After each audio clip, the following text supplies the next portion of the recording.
I am the historian for Oakland County Parks. A lot of people say we didn't know the parks had a historian. I'm the only, as far as we know, I'm the only historian who works with a county park system. Most work with state parks or national parks. So what do I do? Because aren't parks trails and trees? Yes, they are. But parks are not born parks. Parks are born cool pieces of land, and there were 15 of them. Some of them as big as 1 mile by 2 miles, Independence Oaks. So my job for the last 10 years has been to research those pieces of land, which is not researching land. Land is grass and rocks. My job is the people who've ever interacted with parkland, owned it, been across it, starting with indigenous history. So essentially, I go back in Oakland County about 11,000 years and work up towards the present, which is why it's been 10 years that I've been working on these parks. But it's kind of cool. It gives me my chance to work with a smaller piece of land than a lot of historians do. Even though there's a lot of history here, it's a smaller area. Plus, it lets me pick the topics that really fascinate me to focus on when I look at park history. So tonight I want to talk to you about something near and dear to my heart. I've been researching a long time, the Underground Railroad in Oakland County. I won't do a lot of park connections because that's another whole topic, but I will talk in general. But let me start with the fact that it is not underground. That always messes students up. And it is not a railroad. All right, so right away we have an initial problem. So what is it? The best way to think about it is to start here with the freedom seekers. These are people who've been formerly enslaved in the South and wanted to get out of that system, out of the South, into the North. And they were assisted by some people, black and white abolitionists who worked hard and used various places to assist their journey. Now, it gets a little tricky. Why did it get called a railroad? Well, think of this time period. Railroads were getting big. And so often, these people were talked about as conductors or station masters, and these were stations. So that's where the railroad information comes from. Now, we've had some changes in terminology over the last, it's been slow, but over the last 10 years. We have moved from the term slave to the term enslaved person. And the reason is, a slave connotates a human being who's the property of somebody else. An enslaved person connotates someone who is a human being, a person who has been enslaved by someone else. It's subtle, but it's important. You heard me use freedom seeker. Oh, sorry, let me go do this one first. Master, owner, slaveholder. We now use enslaver because it fits the connotation of enslaved person better. And finally, we used to use fugitive, runaway, escapee, and we have switched to freedom seeker. Now, what is this switch? It's not about being politically correct. It's about a change in perspective. This side, this is the perspective and the terminology used by the enslavers. On this side, the perspective of the enslaved. And during the last 20 years in particular, we've seen a shift in work on the Underground Railroad from the perspective of the enslaver to the perspective of the enslaved. And that's changed. So it's important to think about the terminology that we're going to use tonight. Now, let's think about Oakland County. All right, let's go back here. Goal was getting from the south to the north, but not stopping in Michigan or Ohio or Indiana. The goal was Canada. Ultimate goal was Canada. And why? Canada, part of the British Empire, slavery had been abolished in 1834. So the goal really was to get to Canada, which made Michigan hugely important because of Detroit. Detroit was an easy passageway across the river into Canada, which of course makes Oakland County very important. Basically, our proximity to Detroit, easy travel in multiple ways, Not only that, but sometimes Detroit got dangerous. We know that enslavers just didn't sit back and say, oh gosh, they ran away. No, what they did was they sent people after them. And they would hang out in Detroit. And why? Because people were there, freedom seekers trying to cross the river. So Detroit could be dangerous at times. So what happened? The site switched up to Flint, Lapeer, and Port Huron, a northern route across. So people coming from Chicago area who'd come from Kentucky into Illinois headed to the north. Even people coming in from Ohio sometimes went around and headed to the north. And then a route here from Romeo across to the St. Clair River for the same reason. Romeo was very involved in the Underground Railroad. And then we were connected, of course, to these places, which made a network connected together so that if things were dangerous in Detroit, people could be shifted to the north. Now, here's the problem. This is hugely difficult research. All right, my most complicated research I've ever done. And why? Well, for one reason, or several. The main reason, 1850, was the Fugitive Slave Act. This essentially said that it was law. Any escaped enslaved person who was caught had to be returned to the South. All right, had to be returned. People could be deputized to force that issue. Just a farmer could be deputized. And it increased the penalties. The penalties for assisting a freedom seeker being involved were $1,000 at maximum. That today, $40,000. Imagine that. You're a farmer. That's a big deterrent, $40,000 fine. So what happened? It becomes secret. People don't talk about it. They don't write about it. Even in their own diaries, they don't write about it. Nathan Power, one of the most influential Quakers involved in the Underground Railroad, Farmington. Some of you probably heard his name. He kept a diary. We have the whole diary. He never even hints at being involved, even in his own diary. So it becomes a problem because you don't have a paper trail to follow, like in other research. Now, so what do? So I thought tonight what I'd talk about is what are the things you can do to find these people involved, and even harder, to find the freedom seekers. We can't tell their stories if we know some details about them. So let me start, though, with places, because places are very difficult, more so than people even involved. Let me start with this place. I got a call from people in Groveland Township that they knew for a fact that their house had been on the Underground Railroad, and they wanted me to know that. And they told me that under the porch were some hiding spaces. And that's how they knew they were involved. And because the people they bought it from told them that. Not real good evidence, but they were told that. Well, now I did research on the house. The house was built in 1868. Oops, not going to happen. The Underground Railroad in Oakland County is only from 1830 to 1860. So a house built in 1868, that's not going to happen. But what about your house here, the Emmendorfer house? I've been hearing about it for years, Emmendorfer. Right here, let me blow this up. This is an 1857 map. If you want to look at Underground Railroad and location of people, or even possible abolitionists, you want to use this map, not the 1872 one, because it's too late. All right? So right here is the location of what is called the Emmendorfer house.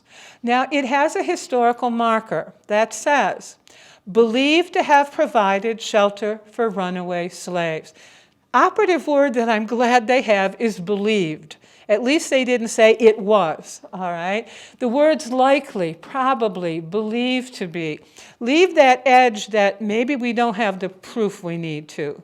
But let's look at, what do we know on this sign? Built in the 1830s. Whoa, good. 1830s, that could be then. William Gilmore. Well, hold on to him. We're going to come back to him. It has 2 hidden chambers. Now, I'm going to turn to one of my favorite historians, Henry Louis Gates, and deal with tunnels and hidden chambers. Here's what Gates says. In the zeal to tell the story of this great institution, legend and lore have sometimes overwhelmed historical facts. There's a lot of mythology involved. Because it was secret, let's face it, people made up stuff, all right? And they're thinking, oh, they won't verify that. And so we have a lot of mythology. Here's one Gates deals with. Most freedom seekers found sanctuary in secret rooms concealed in attics and cellars, and many escaped through tunnels. Not really so. As he says, tunnels would have been huge undertakings and costly. They just I've only read of all the different things I've read, one tunnel going into from a river area. Few homes in the north had secret passageway or hidden rooms. Remember, you didn't build your house and say, I'm going to build a house so I can be a station on the Underground Railroad. That didn't happen. You were already in your house and said, I think I'm going to get involved. And we don't build a lot of secret rooms here unless you're hiding something, all right? We don't do that. So the idea that Gilmore, who built that house, put in secret rooms, it may have been for something very different. It could have been a closet at the time. So those are some of the things we need to think about. And then it was on an Underground Railroad route. Want to be careful of that word route, all right? The Underground Railroad was a well-organized system of distinct routes. Not so. Gates and his research and other historians, it was loosely organized network, often requiring improvisation. I read a written account of a conductor in Ohio on the Underground Railroad, and he said, I never took the same road twice. I changed every time because things changed. Somebody was behind us. The swamp was too watery that time. So you think about a network instead of a route, all right? A series of defined things. No, it was a network. One of my favorite historians, Roy Finkenbein said, U of D Mercy, he runs the Black Abolitionist website, fantastic archive. And he says, the Underground Railroad was highly improvisational, just like good jazz. You know, that's a great example. It was improvisational. You had to think on your feet. And so we want to be careful about it was on a route. Maybe it was part of a network, but not necessarily on a route. And then in 1847, Seneca Randall will buy the house. And then in 1849, the sign says Nathaniel Harding. Not true, it's Harding, all right? They got the name wrong. And finally, 1863, Francis A. Emmendorfer. Now, if we're going to try and validate that house on the Underground Railroad, here's what we need to do. We got to find out who these three people were. We have to find some clues that they were abolitionists, that they were anti-slavery, and might have been involved in the Underground Railroad. The key to a place is the people who are living inside it between 1830 and 1860. So now, what are some of the clues? One good one is political affiliation. Initially, in the 1830s, Michigan had two political parties, the Whig Party and the Democratic Party. The Whig Party had anti-slavery sentiments. They were not strong abolitionists, many of them. Some were. But as a party, they simply said, we are opposed to slavery. They didn't say what they wanted done. But basically, the people on the Whig side are where the abolitionists are going to be. Democratic Party were anti-abolition. That was the party of who? Andrew Jackson. When Andrew Jackson became president, he had 100 enslaved people living on his plantation. So those were two different ways. So if we're looking in the 1830s, we're looking for somebody who was in the Whig Party. And then in 1840, the Liberty Party will break away from the Whig Party and take a firm stand. We are against abolition. And so we look for people in the Liberty Party. Here's from the Pontiac Weekly Jacksonian. It's the Liberty ticket. This is in 1842 when people are putting up people to run on the Liberty Party ticket. And you'll notice it was an anti-slavery meeting being held. And then look at the people. These are the people you begin to look at in any township or community. These are the people who went to an anti-slavery meeting for the Liberty ticket. All right, those are important. For West Bloomfield, Laban Smith. All right, Laban Smith is here, and he's running for office. He's not just voting for the party, he's running for constable. So the people who are on here were actually running for office on the Liberty ticket. So those names become important. And then we're going to place him here. He's on the south shore of Pine Lake. And then, 1848, the Free Soil Party will form. Now, they're anti-slavery, but they have one single thing in their platform, the halting of the expansion of slavery.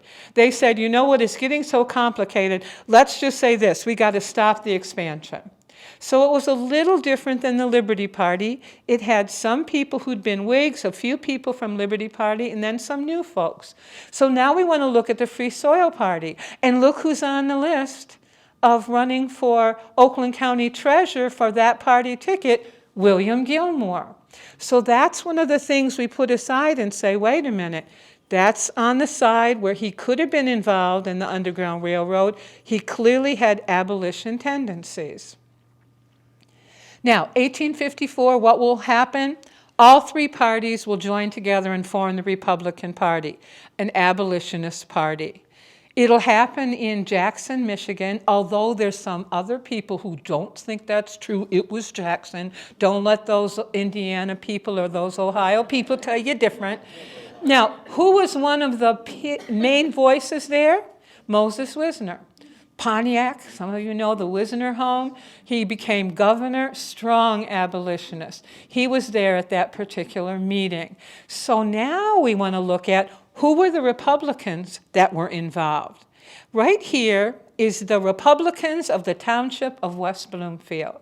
And who should be organizing that meeting but Laban Smith? And that's where it's important, because it's never one single clue that is evidence, it's a collection of clues. So now he's super active in the Republican Party, and he's helping form this group in West Bloomfield. And then H. Haskins, he was the secretary of this group meeting. So he's going to become important. And then all of these here, I don't know all these names because I haven't had to do a lot of research in West Bloomfield, but I'd be putting these on my list of West Bloomfield people, again, because they're involved in the creating of this Republican group out here. And now look where Mr. Haskins lived. You see what's happening here? We're beginning to create a little neighborhood in this area. Now, you've been seeing newspaper articles. Where am I getting them? It used to be dusty old libraries in the basement where you had a microfiche film. Not anymore. The Central Michigan runs the Digital Michigan newspaper site. It's a treasure trove. I will warn you, you might get in there and not get out for hours. It's searchable. It's amazing. You can search for a person's name, a community, a topic. It's amazing. Just Google for that. Now, religious affiliation. We know that even more so than political, churches were involved in the abolitionist movement, and many churches promoting the Underground Railroad through their congregation. Now here's 1877, an information about West Bloomfield. It said early on, 1826, people began to gather for religious purposes. They were Methodists, Congregationalists, and Presbyterians, and they all met together. What a nice idea. I wish more people did that. They all gathered together. They said, there's not a big bunch of any of us, so we'll just meet together. They met in John Ellenwood's house and had their meetings. 2 ministers will take turns every other week. One of them was Isaac Ruggles from Pontiac, and guess who the other one was? Laban Smith. All right, so he's involved early on with these little groups, religious groups. Now, who was Isaac Ruggles? I got to take you back to 1801. In 1801, the Presbyterians and the Congregational Church got together, and they did a plan of union.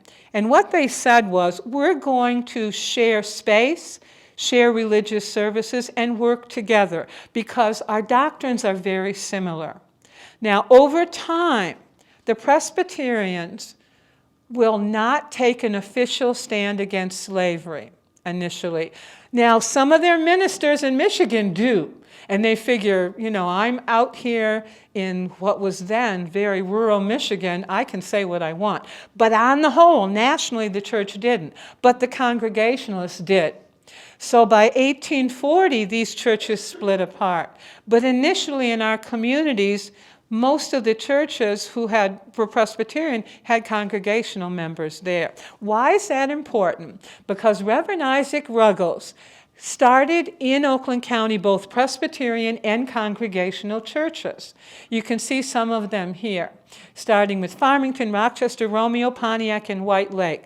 Every one of those places ended up with an Underground Railroad station.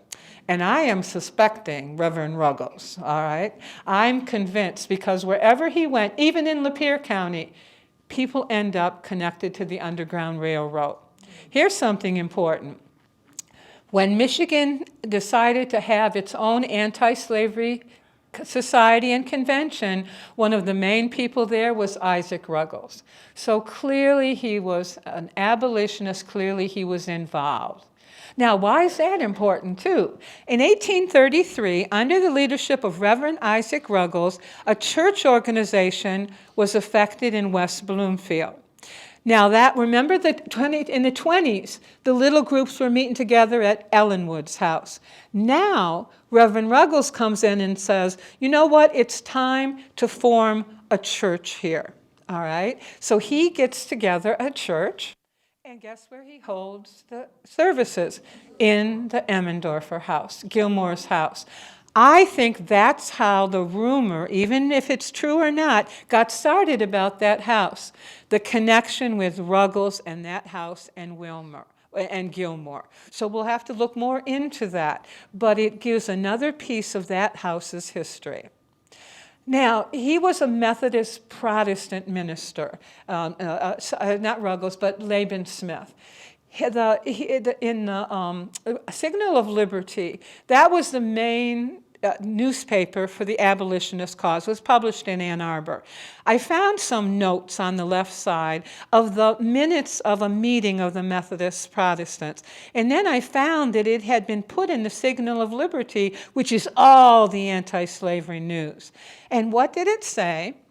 It was a conference in 1842 when they were forming a group of Methodist Protestant churches. And who should be the person who brought that group together but Laban Smith? So now he was working on the Michigan level. Now the Methodist Protestants had pulled away from the Methodist Episcopals over governance issues and then formed their own churches. So some communities like Davisburg in Oakland County had a Methodist Episcopal and a Methodist Protestant church. But the Methodist Protestant caught my attention because at this meeting, they made a series of resolutions, including this one, resolved that in the judgment of this conference, slavery as it exists in this boasted land of civil and religious freedom is a moral evil and should be immediately and unconditionally abolished. That is one strong statement. Most people at this time, churches were saying it should be abolished, but gradually. Let's take our time and do it along the way. This church said, nope, unconditionally and immediately. That's a very strong statement. And to me, the fact that, who do you think wrote that statement? I think the chairman. Can't prove that because he didn't leave behind. I'm convinced, though, that Laban Smith probably wrote the resolutions. He gathered the meeting together. That's one powerful statement. Now, the church he started was the Franklin at that time, Methodist Protestant Church, 1840. Now, you know that Franklin has had this sign forever and ever. The village also was a station on the Underground Railroad. Notice there's no likely, no probably. Darn it, we were on the Underground Railroad. Well, it always bothered me, because how could a whole village right? How could a whole village? It didn't make sense to me. And I'm friends with, I don't know if any of you know Ann and Bill Lamott from the Franklin Historical Society. That's been bugging them for years, but why haven't people gone and said, well, let's prove it one way or another? Because it's so hard. I've been telling you how hard it is. So Ann and I have decided maybe it's time to take on the Franklin Church. So how do you start? Well, we're going to start. Ann found me the people some of the members of the church. We're going to start there. Now, do you think West Bloomfield will have a connection with those people? Absolutely. A lot of your folks went to church in Franklin. You have a lot of connections, a little chunk of Franklin sitting in West Bloomfield Township. So certainly there's a story there. Now, I don't want to leave out the Baptists, because bless their heart, they officially condemned slavery right on. Now, not the Southern Baptists, I should add. The Southern Baptists pulled away as soon as the Northern Baptists said, we're putting it in writing and we're going to preach that. And that's when you get the division between the Southern and Northern Baptists. The Baptists, the very first Baptist churches in Michigan, all four of them, Oakland County. That's an important part of our history. Now, the Baptist Church in Pontiac became the home of anti-slavery meetings over and over again. And that's important in terms of tracing someone to the Baptist Church. And then you want to look at memberships in associations and groups. What groups did people belong to? In 1836, Oakland County had a free discussion and anti-slavery society. That's really early. Later on, it would just become the Anti-Slavery Society or the OCAS. But where we want to look at here, who were the people who were involved in this? Now, here's the problem. If they kept a list, we can't find it anywhere. Many of us have been looking for who were members of that. All we know are a couple of the officers, which is a problem. We're convinced somewhere there's a listing because it would be really important to know who those people were. But we do know there were, besides the county group, there were township groups. This is from the 1837, some notes from the Anti-Slavery Society of the United States. And they were showing where the societies were in Michigan. Well, there's our county one, and there's one in East Bloomfield. Where was that township? It didn't exist, except I'm learning. I said, East Bloomfield. We got West Bloomfield, but apparently on the east side of Bloomfield Township, they decided to call themselves East Bloomfield. East Bloomfield shows up in newspapers from the 1840s to 1880. So it did exist. I didn't know that, learned that. But they had an anti-slavery society. And so did Farmington. That would make sense with the Quaker Power settlement. And Troy. I'd been following the Stone family in Troy. But here was a shocker. This one I didn't know. West Bloomfield in 1837 had an anti-slavery society. Now here's the problem. In the column where it said secretary, no listing. Where it said dates, no listing. Number of members, no listing. Why did they leave that out? Was it a mistake? But this tells me 1837, there was an anti-slavery society here, which means maybe somewhere there's a paper trail. That's something we need to really take a look at. Can we find out more about that? Now, Signal of Liberty, 1841, the abolitionists gather in a convention. And who should be there but Laban Smith again? These are all the little pieces of the Laban Smith puzzle. Now, you also want to look at family and friends. All right, why? Moses Wisner and George W. Wisner, they're brothers. One becomes the governor. George, is highly outspoken. He runs a newspaper in New York that has some of the most fiery essays I've ever read. He will come to Michigan, and he will start the Pontiac Courier. He'll be editor and owner, and then he will become secretary and one of the founders of the Oakland County Anti-Slavery Society. Was he involved in the Underground Railroad? We don't have any proof of that, but he certainly advocated for the Underground Railroad and the assisting of freedom seekers. Sadly, he died in 1849 of typhoid fever. So he died of tuberculosis. So we don't really know what would have happened had he lived longer. Here's why he's important to West Bloomfield. Right here was the farm of William Merrithew, all right? In this book, Ingham and Livingston County biography book, 1891, there's an article on Merrithew's son, Edward. And in that, it says that William Merrithew from West Bloomfield was an old line Whig, that he had actually been a delegate at the convention when the Republican Party was formed, and he was interested in the Underground Railroad. And quote, "Many a Negro did he help to send through to Canada to find freedom."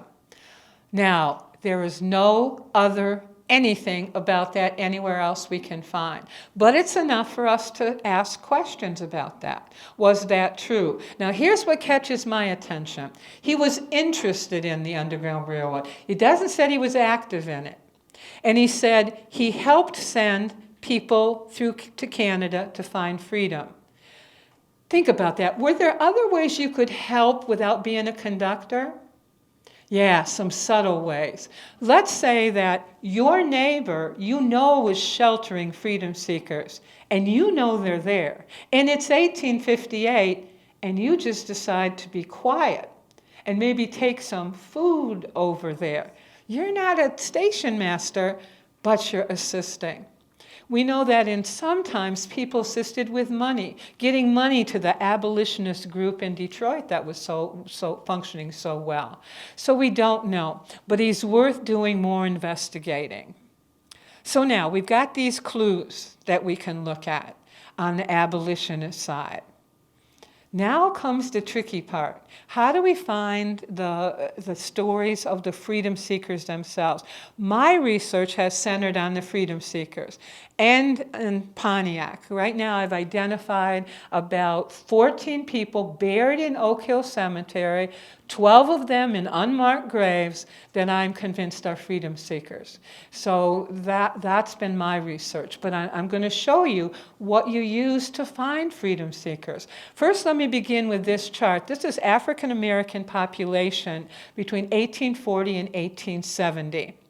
You can see the majority of folks were in Pontiac. Why? Because Pontiac had a little African American community that started growing in 1840 and create an abolitionist support group that's assisting people.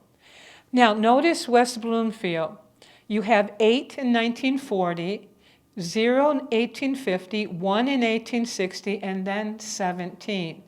So it's not a large population. But I will tell you, I would put money on the fact that in 1850 and 1860, there were more people here. But think about this. The census taker comes to the farm where you're working, you're probably not going to be very willing to give information out. So we know for Oakland County, anywhere, the numbers are too low for these kinds of places. But I wanted to see what we could find about some of these people. Somebody did a collection of, by the way, I have cards with me if you want. This I have right in a PDF file. Someone went back and did for the census for those years, who were these people and where were they living? And for West Bloomfield, all that was reported was it was the H. Nod family. That was all the African Americans were from one family. That bothered me. How many of you have ever heard of the surname Nod? Me either, all right? So what do? You Google, all right? When you're not sure, historians, we Google. So I Googled surname plus Nod. Well, it's very uncommon. In 1840, the only Nod family in all of our area was one family in Ohio. So I said, that's the wrong name. Somebody has transcribed it incorrectly. I am convinced it's the Henry No family. I've been researching them for about a year now. I'm convinced that's who here. It wasn't until yesterday when I decided to put this into the presentation that I realized, wait a minute, it's Henry No. And I know they're in Pontiac, but I think they were in West Bloomfield early 1840s. They actually come, well, I'll show you a little more information. Here's the 1840 census. Here they are, all by themselves. Because in 1840, white people were here, and then, quote, free colored were on the other side. So they pop up out of the census. Now here's the problem. Where were they living in West Bloomfield? Doesn't say anything, does it? It just says the main person's name and nothing else. How do you find out? Here's what you do. You go and see who they were living near. And then you get the 1857 map, because some of those people are still going to be here. And you start looking at who the names were. And when you do that, you'll find out they were probably down in that southeast corner, near Franklin, and near those people we've been seeing with potential, like Laban Smith and others. So that's how we can find that family. So I think Henry No. And then you look at place of birth. Henry No is buried in an unmarked grave in Oak Hill. In fact, we're still not sure where that grave is. Oak Hill records weren't really careful, particularly about African American families. There's a card that says he's buried in Oak Hill, but not where, which is a bit of a problem for a project I'm working on. But Henry No, by the way, he died in the Oakland County Poor Farm. And then a lot of those folks were buried in Oak Hill. Now notice he said he was born in New York, or whoever did his death certificate said that, because it comes from that. Not so. When I traced the family records and other records, he was born in Virginia, and his mother was born in Mississippi. Clearly, if you think about, I checked, you can check, the free population of Virginia in the 1790s was like non-existent. So there's pretty much sure that he was a freedom seeker. And I'm still working on that family. But he has a West Bloomfield connection, so I'll make sure to share that with Gina and others. 1860, here's another case of looking for where people are born. Here's T. Buckner. He happens to be Thornton Buckner. And he's, let me go back. He's born in Virginia. Virginia, let's see, 1826 he was born. Free population, black population of Virginia in those years, 10%. So there's a 90% chance he was born enslaved. Now, his wife Harriet said she was born in Michigan. Not so. Her children will, in their records, say she was born in Virginia also. Now, you got to remember that people are hesitant to say where they were really born. So you have to do more research. So here's a case where we can say, you know what, let's work on this family. They could be freedom seekers. Now, place of birth of their children. Francis was born in Canada. Whoa, that's a big hint. I say they were freedom seekers who made it to Canada by 1891, and their child was born there. And then Alice was born in Michigan, and they came back into Michigan in 1858. I'm seeing a huge pattern in our area of people who make it to Canada and come back. Variety of reasons. You got to Canada with almost nothing, and there were issues. Canada wasn't without racist people. Believe me, read the records. There were black schools and white schools. It was not an easy place. And many people will come back. And where did they come back to? Where they traveled through on their way to Canada. We have good examples in Farmington, the Hamer family. The Hamer family goes to Canada. 1870, they come back to Royal Oak, and they said, why? Because we were sheltered there. We had people there. And so that's a pattern. So looking where children are born. Occupation. I would have never thought about this until I was doing research. Notice he's a barber. All right, I never thought about that until I read this book. This is called Knights of the Razor, and this talks about the evolution of black barbers. And it says the tradition began on plantations. You got to remember that enslavers didn't want to pay for anything. They didn't want to have to pay for a barber to cut their hair or for their enslaved people. So they trained a male to become the plantation barber. And then to make extra money on that enslaved barber, they hired them out to another plantation that didn't have their own barber, or maybe even to town for a while. Now, what did that give the barber a chance to do? You're moving from your plantation to another plantation. And what do you have the opportunity to do? Freedom. And so we see within the census data black barbers who were freedom seekers. Here's an example. This is 1839, Tobias Miller, a black barber in Pontiac who was advertising his business. I am sure Tobias has a story. I'm still working on him. 1850, William Lee, 35, a barber born in Virginia, living in Pontiac. 1860, 8 black barbers, including Thornton Buckner. So as we move through census data, we stop when it says a barber who's African American in 1860. Here's 2 people I got interested in, John Malone and John Graham, both born in Mississippi, living in Pontiac in 1860. What would you predict there? I would predict these were 2 freedom seekers. Notice their occupation, blacksmith. Now think about that. Remember, enslaver doesn't want to pay for anything. So what are you going to do? You don't want to have a blacksmith come from town. You're going to train a blacksmith within your enslaved population. And then to make more money on them, you're going to hire them out to another plantation that doesn't have a blacksmith. And what does that blacksmith have the chance to do? Move away, head towards freedom. So occupation can be important. Military service. The 1st Michigan Colored Infantry, as it was called, was organized in Detroit between August 1863 to February 1864. Volunteers from both Michigan and Canada, huge number of former enslaved men.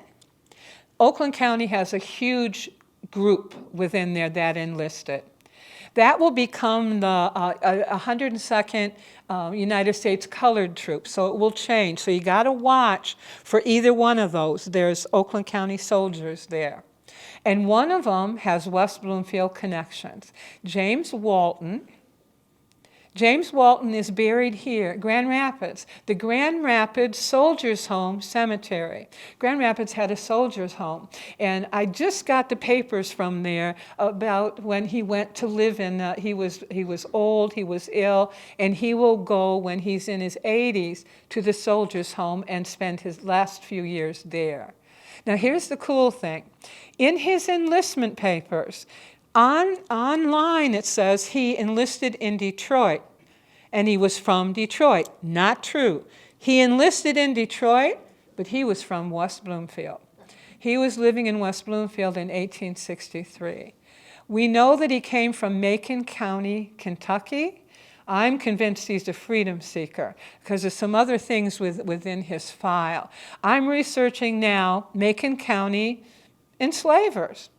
What am I looking for? Going for everybody? No. What am I looking for? The Waltons.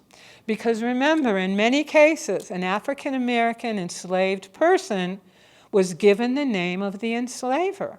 And so the way I found some folks is taking a shot at who might have been there.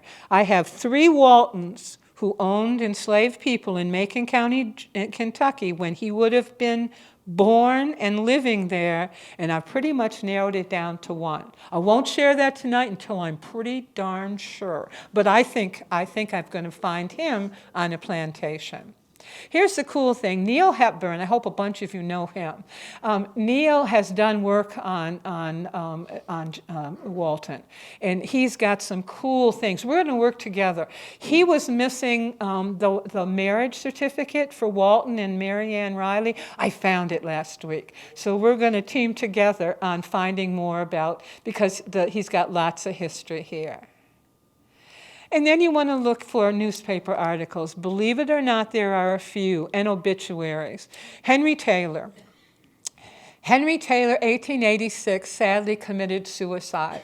He had an obituary, kind of unusual. A lot of African Americans who have obituaries in the paper in the 1870s, 1880s. But here's what it said, quote, born a slave in Kentucky. That's a pretty good clue. All right, that's a pretty good clue. That says it right up front there. They had included that. Now it said, early in the rebellion, he came north with Judge Copeland and worked for him for a few years. Wait a minute, is there a Copeland out in West Bloomfield? Of course there is. Of course there is. He became a general, a cavalry guy. And then he will become a hotel owner out here. But apparent to that article, this Henry Taylor had come north. And he's a freedom seeker doing a different route, coming with General Copeland. Now, the Copeland, I have to do more research. All I know is there's a lot of things where he was supposed to fight at Gettysburg, and a guy named Custer was taken instead. So there's a little here. But here's what I was interested in. Was he an abolitionist? Here's why. He's buried in Oak Hill, which is where I'm working, trying to locate all the abolitionists and freedom seekers. So I wanted to think about him. So then, if we look at what we need to look at, these things, so far, my research shows not likely. I can't see religion, or I don't find anything pop up. Now, you folks have more out here on Copeland. Maybe I missed something. But then why was Henry Taylor with him? I now have an alternate theory when I found this. 1862, Union officers at mess. 2 black servants stand at the ready, one holding the pot of coffee waiting to serve. And this one, a servant named John Henry in a Union Army camp, 1862. What were some of the officers doing? When African American freedom seekers made it to the Union lines, they were using them as servants. There's a whole chapter in this book about that, something I had never thought about before, but another thing to think about. And I hadn't even had that on my radar till I learned about Henry Taylor. Well, 1870, I had to follow him. Here he was with Joseph Copeland, working as a farm laborer. So he was still working there. But here's somebody is haunting me. Alice Johnson. She's 12 years old, she's a domestic servant, and she's black. Who was Alice Johnson? How had she ended up in the Copeland home? I don't know. I'm working on her. But what happens? Girls marry, and they lose the name that they had. She's going to be a tough one. Now notice after this he goes to work with Dr. Galbraith, who I knew. Dr. Galbraith was a Pontiac doctor, quite a famous one. He's living in Pontiac in the 1880s, and sure enough, there was Henry Taylor listed as a servant.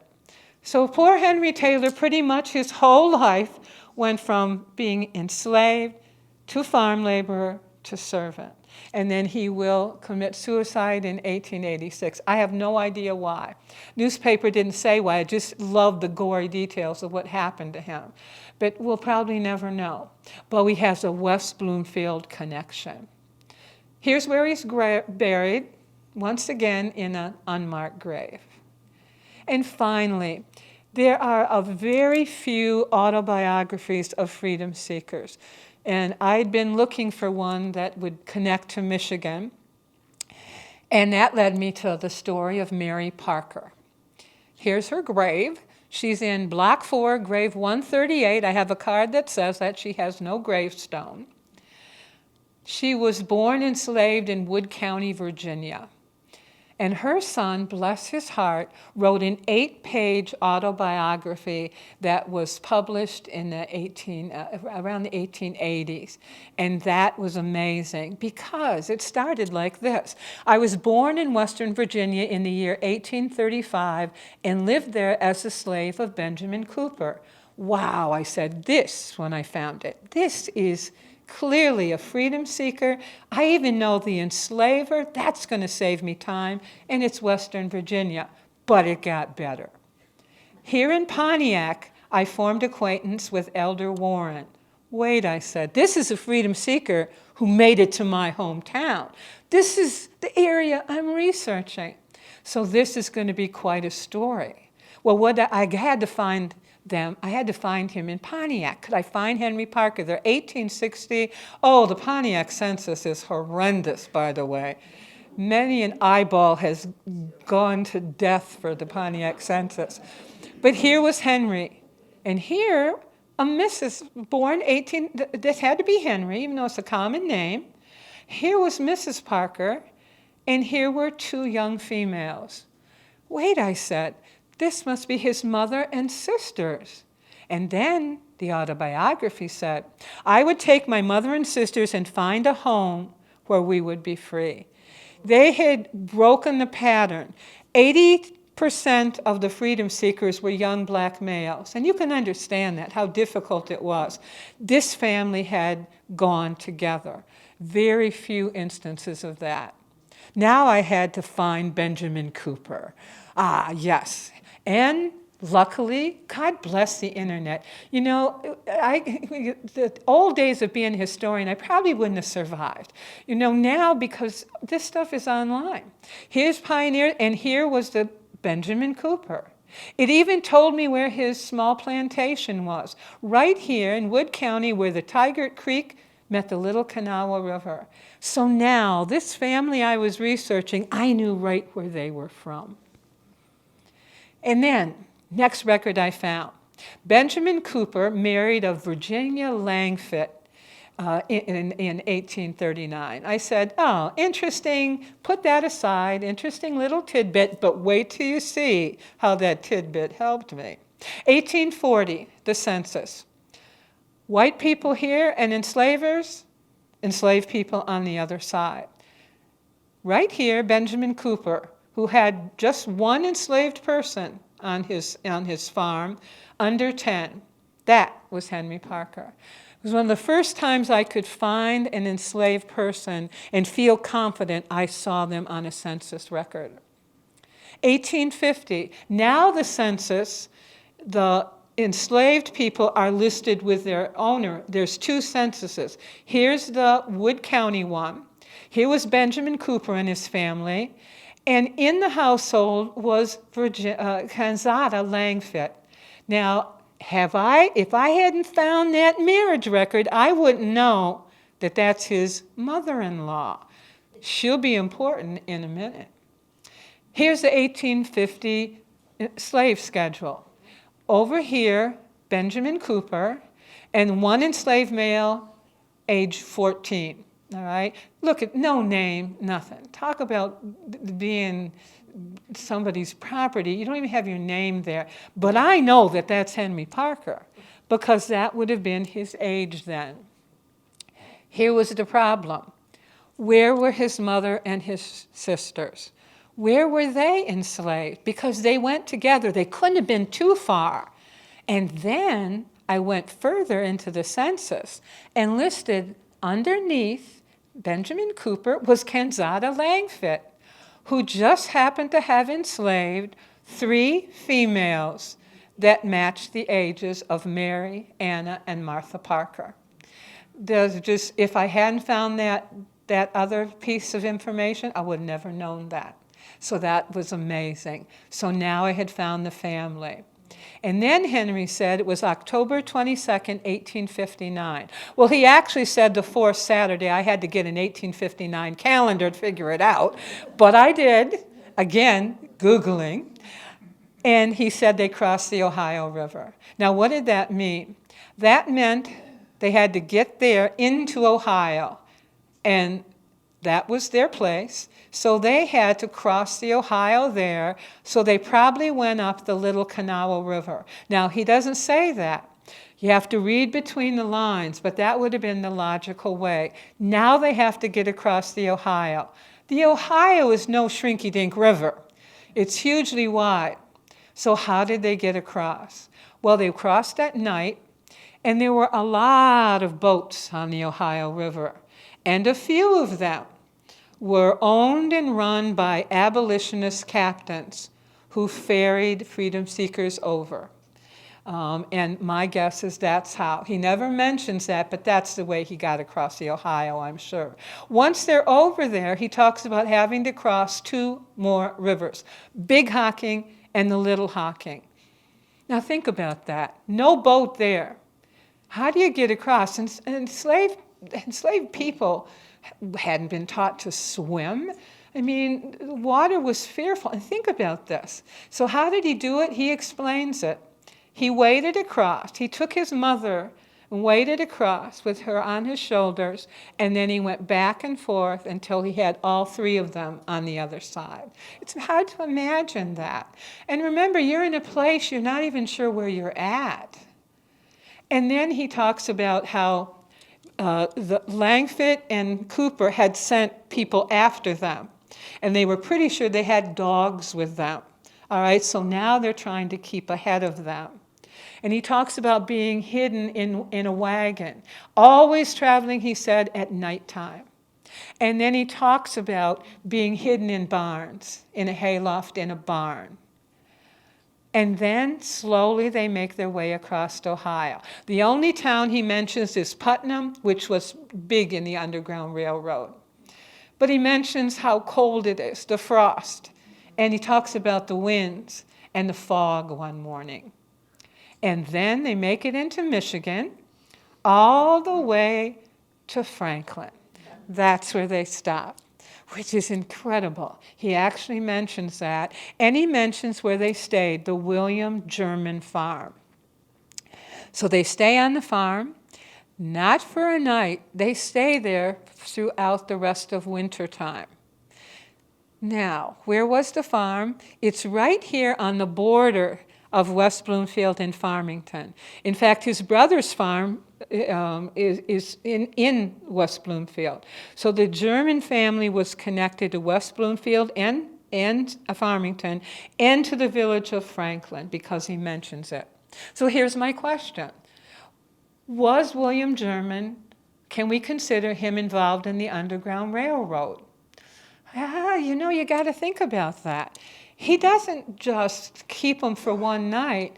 He shelters them. He lets them use a little tenant house he had. All right?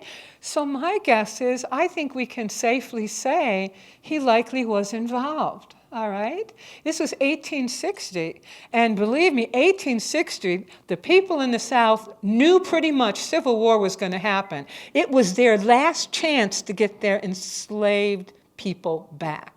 And he took a chance on them. Here's another thing I would look at. Everybody who lived around the German farm. Because there is no way an African-American family lives there for 2 months and the people around there aren't aware of that and don't say anything. So that's how you build a story. Who were those people living around them? They will then in spring move into Pontiac. 1861, they will be some of the founding members of the Newman AME Church, the African Methodist Episcopal Church in Pontiac. I've been doing research on the founders. 6 founders, everyone so far was a freedom seeker based on my research. 1861, Martha Parker will marry David Jackson, who just happens to be from Wood County, Virginia. Oh yeah, I gotta believe there's a connection there. 1862, Henry Parker, the son, starts to go blind. He hears about a doctor in Cincinnati who's helping stop blindness, and he has this dream to go there. He can't afford it, obviously. So who helps him? The AME Church gathers money enough so he can go to Cincinnati. He spends 2 years there, and it doesn't work, the treatment. He becomes what is called in the newspapers the blind evangelist, and he spends the rest of his years just outside Cincinnati. Sadly, Anna Parker, just after Henry leaves, will die of consumption, tuberculosis. You know, you think about her, how much freedom in her life? Less than 2 years. She's died, she's got to be in Oak Hill. I can't find her in the records yet. I can't find her even listed. I'm still working on that. Now, Mary will move in with her daughter, Martha, and her son-in-law, David.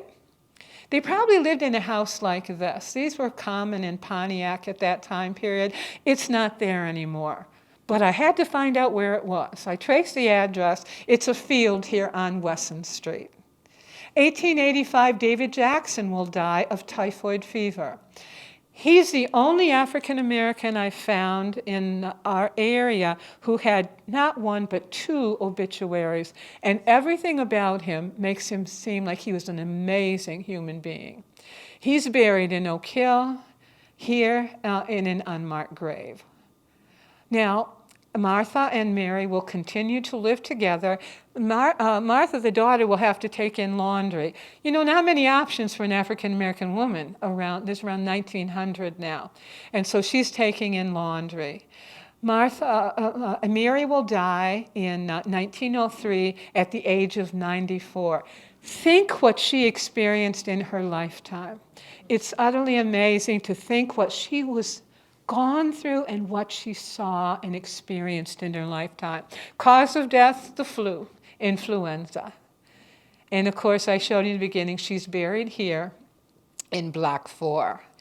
Martha, she will live 3 more years. She'll nephritis, kidney disease. She'll be buried next to David Jackson, her husband, in Oak Hill. But what a story. You know, it's a true gift Henry Parker left behind. Think about that. He had enough clues that over some time I could trace this family. And it's connected to your history in West Bloomfield, my Pontiac history, Oakland County history. Amazing, amazing story. So, freedom seekers, these are the clues we use to try and find people. And then I also encourage you to think regionally. Here you are. You have a story here. I'm convinced we've got enough puzzle pieces to begin a story. But also think about your connections to places like Franklin. Clearly there's a story there. You know there's a story in Farmington with the Quaker settlement. There's a story in Southfield. The Reformed Presbyterian Church is one of the few designated Underground Railroad sites in all of Oakland County. And here in Bloomfield, we had Reverend Elijah Fish, who was working out of Bloomfield. And way up here in Little White Lake, a powerful little group of abolitionists in the Presbyterian Church and another church up there. And guess what? There was a road from White Lake right to West Bloomfield at that time. And, of course, over there in Commerce, we're beginning. I see Ruth, my buddy's here. She's working on the story in Commerce Township, trying to find story there, and we know there's one there. And, of course, I will take credit for my hometown being the focal point. I think if you look at it, look how the roads come in, look how the African-American community there was growing and growing. And I think that's an important part of the story. And you do have the panels that are on display here of some of the stories that we've been working on. So do we have a part in the Underground Railroad in Oakland County? We do. And you know, it's time that we begin to pull together those stories. Thank you.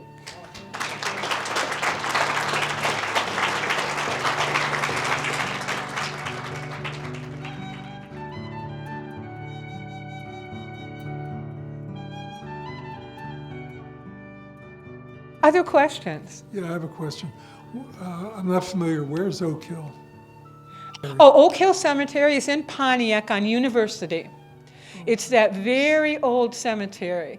1820 burials were moved from another spot there, 1840. Oak Hill is amazing history there, but their records were in the basement of a stone building, and it was horrendous. But Pontiac hires a company to watch over the cemetery, and they're a business, so they didn't care much about the records. I've been after those records for 6 years, and just 6 months ago, the mayor, I hounded enough, with some colleagues said, okay, I'll let you can go in the office. So I went in many mornings and photographed records and sorted them. They were in safes and metal cabinets. And then I went back to him and said, the records need to get out of there. It's damp. And he said, okay, you can take the records. So I have them in a safe place now. That's where we are finding some of these people because they're not in the books, they're on little tiny cards. We have now digitized 50,000 Oak Hill records in the last 6 months, and those all will be public. We're creating a spot that will have access. And you know, so many people have people in Oak Hill. It was the county cemetery, so that's going to be a big step forward. Thank you. One of my questions is, as we've done research, we found descendants of some of these families, Farmington, Royal Oak. Have any descendants come up? No, I've been working on that. That's my dream. Right now, you've got to trace the line down quite a ways. With the Parkers, David Jackson and Martha had one child. And so far I've hit a dead end. I'm not giving up, but I've hit a dead end. But that's in the next phase now. I'm trying to get Oak Hill Cemetery on the network to Freedom of the National Park Service. So I have to establish my freedom seekers first. But I'm hoping that will generate enough information that I'll begin to find descendants, because that's the magic. Because they may have something I don't have, and I might have something they don't have. So I'm working on that next. Plus, I want grave markers on those graves. I'm not giving up on that one. I just want to compliment you on just an outstanding presentation. It was comprehensive. It's like putting together a piece of a puzzle. Something's over here, something's over here. You didn't start at the borders. You started in the middle, and you brought it all together. And that's what archivists do. Oh, that's what thank librarians you. do. I That's how we appreciate need it. Because I have 2 or 3 on the Underground Railroad that are generic, and this one I wanted to show how you do this stuff. So the last week I've really been trying to find West Bloomfield connections, and it's amazing what I've found. So I'm probably going to be doing more now because now I've intrigued myself. Yeah, I'm a descendant of that. My family Yes. came here in the 1840s, and they were abolitionists as well out of Virginia. There's a whole group of them that came out of Virginia. They were referred to as the Virginians. And one of the things, we see the brutal stories, the brutal slavery was, but there's other intangible things that were important. That was this restriction on education, restriction on reading. It was against the law of meeting in a house, in a church, in a school for the purposes of reading. Otherwise, you could be whipped, put in slavery, or put in jail as a white person. So it was very strict about that. But these people did it anyway. They had secret schools. And they taught their kids because education was important. They exchanged information. That's why they knew where to go through a different sort of language there. The first thing these Virginians did also was to establish schools once they got to Michigan. They established schools. We didn't have a public school system as of yet in the 1840s, but they did schools. The same thing in Chatham in Canada. The first thing they built and there was a school building. And the early black doctors here at Michigan and everything else, they came through the Underground Railroad. My question for you is, these freedom seekers who got to Oakland County, was there anything in place to provide them with education? Basic reading and writing. You know, the message that Neil Hepburn found was that a couple families, it said, went to the local school. So that would have been, he knew the number. We'll have to check with Neil. But Walton's children went to school in West Bloomfield. Now, that was 1870s. The earlier children, like the Pontiac folks, many of them in 1860s, I haven't found any evidence of schools yet at that time. So I'm curious how that played out. The school records are not very good. You know, the school records in Michigan, most of them were sent to the state archives. They're sitting in the state archives, and they're kind of complex to go through. But I am curious about that. Plus, I can't believe I had the opportunity to meet him tonight. I've done research on the family living across the street from his family, the Hamlet Harris family, and always wondered about that other family. And now I meet a descendant tonight. So that's amazing to me. What we're finding is a little core in Royal Oak Township of people, Black abolitionists, who are helping freedom seekers coming through. And so we've got a cool story developing in Royal Oak Township.